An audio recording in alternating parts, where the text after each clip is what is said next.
बाहरी दिल्ली के खेड़ा खुर्द गांव में आयोजित एक कार्यक्रम में कुछ ऐसे ही जोश दिखाई दिया।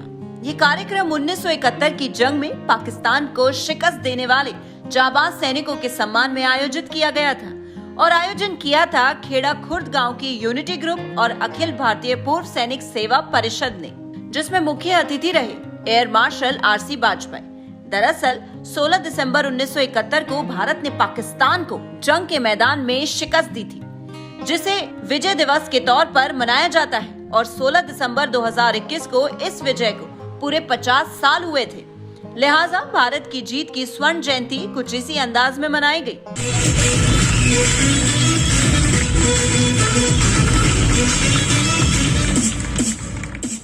अब तुम्हारे हवाले वतन साथी।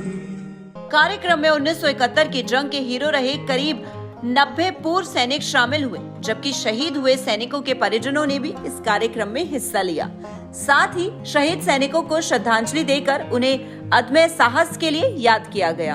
सन 1971 का जो लड़ाई थी जो हमारे ऊपर थोपी गई, क्योंकि जब बांग्लादेश से जो इस पाकिस्तान था वहाँ से शरणार्थी हमारे यहाँ लाखों की तादाद में आए, तो हमारी सारी व्यवस्था और डेमोग्राफिक बैलेंस वो गड़बड़ कर दिया।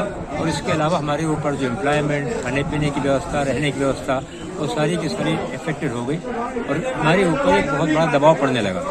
ये निश्चय किया गया कि इस दबाव को रोकने के लिए हमें बांग्लादेश को मुक्त कराना है। इसके अलावा जो वेस्ट पाकिस्तान के जो शासक थे वहाँ पर, वो बहुत ही अत्याचार कर रहे थे लोगों के ऊपर। तमाम लाखों औरतों का रेप किया उन्होंने, तमाम लोगों को कत्ल किया और फिर 3 दिसंबर को ये तय किया गया कि ये लड़ाई होगी।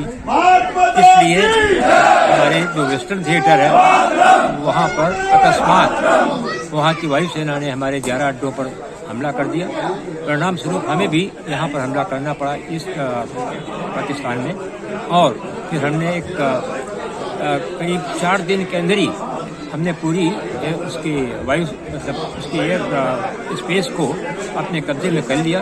उसके जहाज़ों को नष्ट कर दिया, उनकी जो एयरफील्ड थी उसको नष्ट कर दिया। तो हमारी एयर सिक्योरिटी हो गई।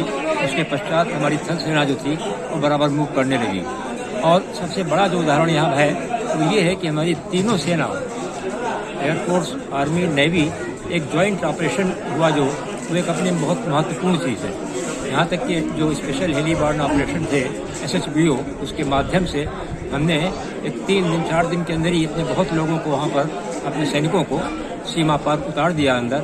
और जैसा आपको मालूम है कि 16 दिसंबर को हम लोगों ने उस पर विजय पाई और जनरल नियाजी ने जनरल के सामने 93,000 लोगों को लेकर के आत्मसमर्पण किया। यही बहुत बड़ी विजय थी। मुख्य अतिथि रहे एयर मार्शल आरसी वाजपेयी ने 1971 की जंग के ऐतिहासिक पलों को याद किया। कार्यक्रम आयोजकों का कहना था कि यूनिटी ग्रुप ने कोशिश की है, जिन सैनिकों ने 50 साल पहले गर्व करने का अवसर दिया उनका सम्मान किया जाए। ऐसी कोशिश भविष्य में भी जारी रहेगी। ये सन 1971 में जो युद्ध हुआ था हमारा भारत पाकिस्तान के साथ, उसमें जो सैनिक जीवित है पूरी दिल्ली से उनको बुलाया गया। मैं सभी अपने मेहमानों को, अतिथियों को अनुरोध करूंगा सभी अपना स्थान ग्रहण करें। उनके घर वालों को बुलाया गया। टीम यूनिटी के सारे भाई अपनी अपनी ड्यूटी पे पहुंच गए। कुल कितने सैनिक आए होंगे यहाँ पर? पूरी दिल्ली से 90 के आसपास सैनिक आए जो जीवित हैं। और मुख्य अतिथि के रूप में आज कौन है? Shri air chief marshal. सैनिकों के सम्मान समारोह में कुश्ती कोच और द्रोणाचार्य रामफल मान, दिल्ली पुलिस में ACP डॉक्टर रिद्धिमा सेठ के अलावा गांव के बुजुर्ग व बाकी लोग मौजूद रहे, जिन्होंने सम्मान समारोह की शोभा बढ़ाई। दिल्ली से नवदीप टुडे के लिए दीपक दहिया की रिपोर्ट।